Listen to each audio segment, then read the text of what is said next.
What sport should be in the Olympics but isn't?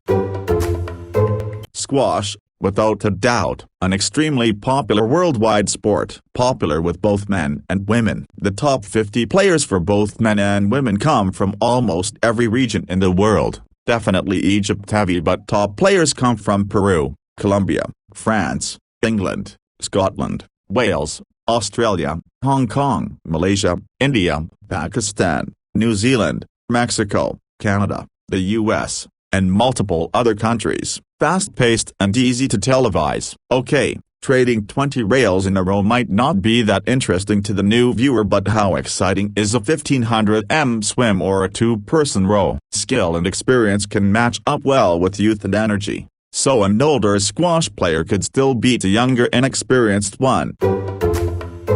I consistently played squash for about 2 years, 1-2 times a week from a complete beginner level. The guy I played was a decent player, and after those 2 years we were fairly consistent in him or myself winning equally. I got a chance to play a friend of my sister's who taught squash. I knew I still weren't that great, but to get better you've got to play higher skilled people. He owned me badly. He put me anywhere on the court he wanted. It was an amazing experience, seeing the levels in the game.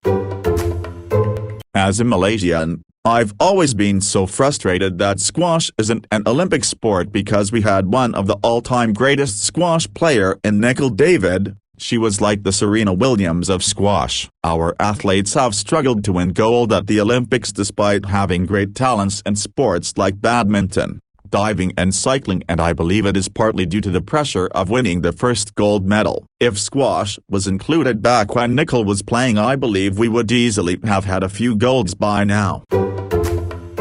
Listening to child in the 4-7 age range tell a story. Whoever goes the longest without waving their hand to speed up the story wins the gold. Edit, because God forbid someone make a typo that gets auto-corrected to the wrong damn word. But by all means, please continue to fill up my inbox with your pompous messages belittling a stranger for a simple mistake. Obstacle course racing, a technical rail race interspersed with various obstacles testing speed, strength, and technique. Everything from monkey bars and multi-grip rigs to heavy carries. Basically, Spartan race with better standardization. The sport is getting there, but hopefully it'll make the Olympics sooner rather than later. Edit, to provide more information and to answer some recurring questions popping up in the comments. OCR was recently adopted under the auspices of USA Pentathlon Multisport. So while the future of OCR as a potential Olympic event is unclear, there are at least some in positions of power who see the potential there. We then turn to the IOC, who apparently has a number of factors for considering new sports to add, including, according to an NPR article I just googled, 1. How much value the sport would add to the Olympics legacy, 2. How long the sport has existed, 3. How popular the sport is in the host country, and 4. How much it would cost to broadcast the events. Very few sports, in my opinion, would bring us back to the origins of the Olympics more than a good OCR, other than naked wrestling, of course, and it would certainly be reasonably inexpensive to broadcast, considering how well it is done just on Instagram these days by race companies and bloggers with just a phone and, sometimes, a gimbal. Standardization would be important, but that shouldn't be too difficult. Either pick one distance or offer events at multiple distances. For example, Spartan races traditionally are at the 5K/10K/21K distances, and the obstacle course racing world championships run at 3K and 15K distances. As an Olympic event, it could even draw inspiration from some of the existing races, possibly allowing different race brands to contribute the signature obstacle to the course. It would certainly benefit Spartan, for example, if people want to try their twister obstacle just like they saw in the Olympics. Considering the popularity of this sport in the host country, the 2028 Games in Los Angeles isn't a huge stretch. It's at its most popular already in America, and Spartan runs events at every distance within a few hundred miles of Los Angeles, suggesting that the venues are already there. So you've already got the makings of an exciting new event, and at the moment, There's decent parity across the world in the sport. The best male athlete on the international circuit is a Brit named John Albon. In North America, the top man and woman are arguably a married Canadian couple, Ryan Atkins and Lindsay Webster. Next best female is Nicole Miracle, an American who had started truly dominating, only to blow out her knee a few months ago. So there's legitimate international talent already as well, making for an even more exciting event. In 5th grade we did a class weekend to the woods and you got to have fun but learn about nature and shit. Anyway, we played this form of tag that I think would be fun to play as adults and could be interesting as Olympics. People randomly assign herbivore, omnivore, carnivore, and were given a ring of chips. Herbivores could only get chips to add to ring by hitting target spots in woods and taking a chip for their ring. Only so many chips at a target and you can only take one. Omnivores could get chips by eating or taking a chip from herbivores, carnivores, or going to a target. Carnivores could get chips only by eating or taking chips from herbivores and omnivores. Once you ran out of chips you were done. Whoever had the most chips or was last standing won. There were only so many chips. We played in a pretty significant wooded area. There were boundary lines, so you could hide or run. This was pre-Hunger Games, but that book did remind me of the game. Saw a lot of similarities. Some kids were aggressive, others stealthy. Few groups formed. It was hella fun.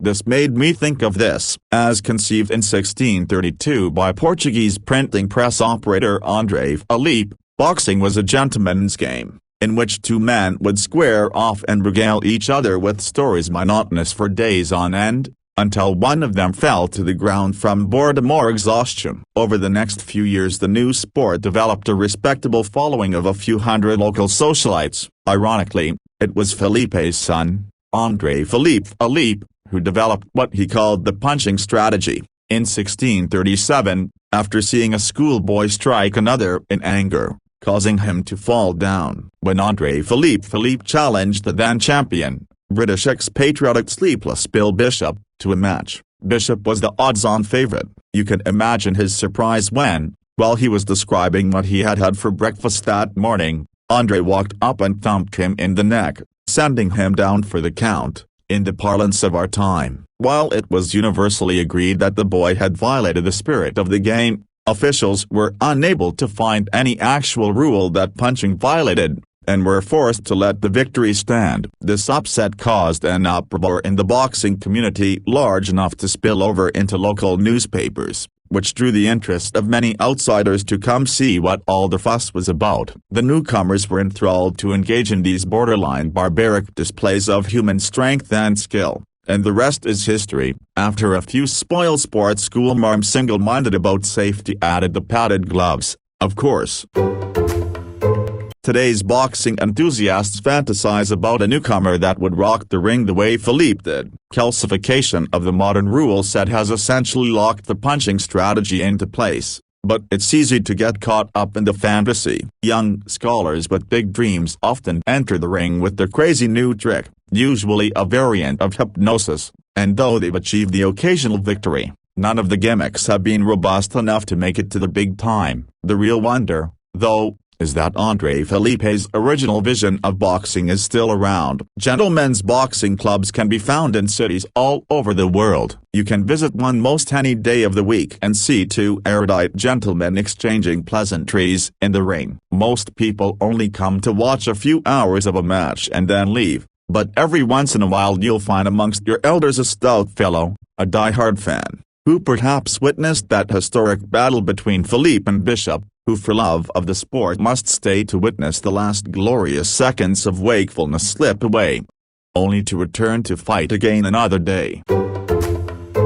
As much as I hate to say this, powerlifting is not much of a spectator sport in its current state. One big reason I'm in the way the competitions are structured. In weightlifting the attempts are ordered from lightest to heaviest regardless of who's lifting and which attempt they're taking, and it encourages battles between athletes and builds suspense for the last few attempts. Weightlifting competitions also take around 2 hours in total per weight class compared to powerlifting meets which last all day.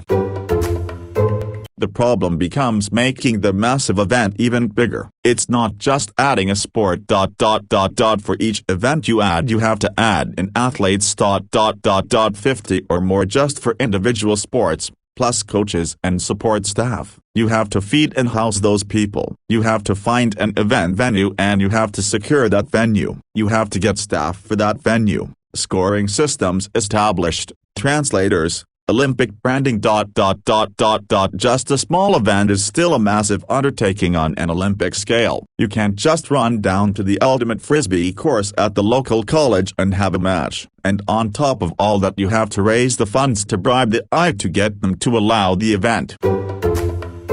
A lot of existing sports simply need to be expanded. Take road cycling. Depending on the course that is selected, it basically eliminates 2/3 RDS of cyclists from contention. They choose a mountain course like this year, and the sprinters have no chance and didn't even come, while the punchers have little chance. So make the road race have 3 endpoints where the first across the line gets a gold medal. At km 100, you have a flat sprint. Winner gets a gold. Then for the next 50 kilometers you have some short steep hills with another finish at km 150 up a short steep hill which awards a gold medal. Then at km 200 you end on the top of a mountain for another gold medal. That way it makes it worth it for every type of road cyclist to come to the Olympics. Plus you can do it all in one race. Next there's triathlon, which is Olympic distance, and then the mixed relay. But what about other distances? Why not have a sprint triathlon,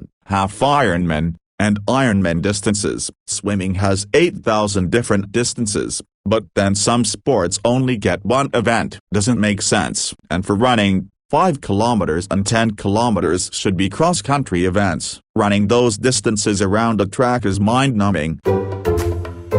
Disc golf is super fun to watch. It just has not taken off much outside of the US. Check out stuff like Jomez Pro on YouTube. They have full events on there and they are much more fun to watch than you'd think. I'd love to see it get and spot in like 10-20 years if it takes off more around the world. I think the major issue right now is there would not be many countries that could field a team because it's not really big all over the world. So more realistically, maybe like rally racing would be cool at the Olympics. That sport is more international and would have more of a chance of actually getting a spot. I think it may be logistics holding back a lot of the racing stuff from getting into the Olympics though.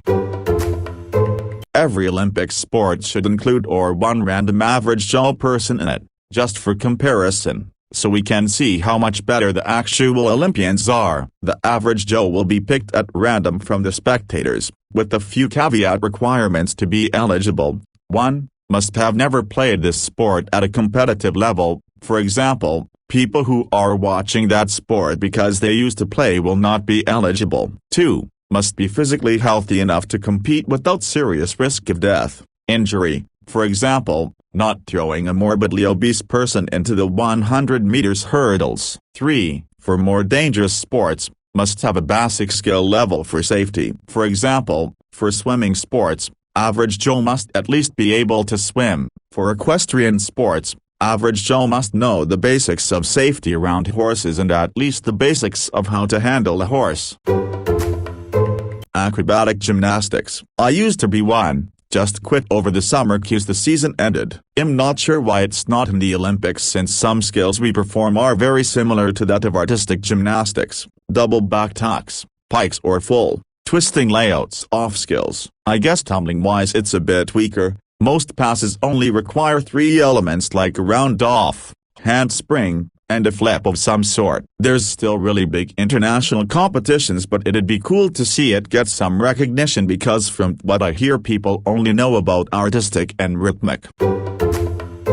If running, swimming and gymnastics get like 30 competitions apiece, how does soccer and basketball get a combined total of 3 events per gender? Phelps got like 8 golds in one Olympics because of swimming. But the best soccer player in the world can get at most 1 and it's not even an individual achievement. The greatest Olympic athlete can only ever be runners, swimmers and gymnasts because they can compete in multiple highly related events. Why can't basketball players compete in dunk contest, 3-point competitions, foul shooting, trick shots and half Full court shots. Running events are the same thing, just different distances. Shooting a basketball from different distances can be 4 events easily, not even counting dunks. Swimmers get competitions for each type of stroke, but basketball players don't get competition for each style of shot. Hooks, floaters, granny style, jump shot. They can lay up. Pun intended. I know an event has to be played in X amount of countries to qualify,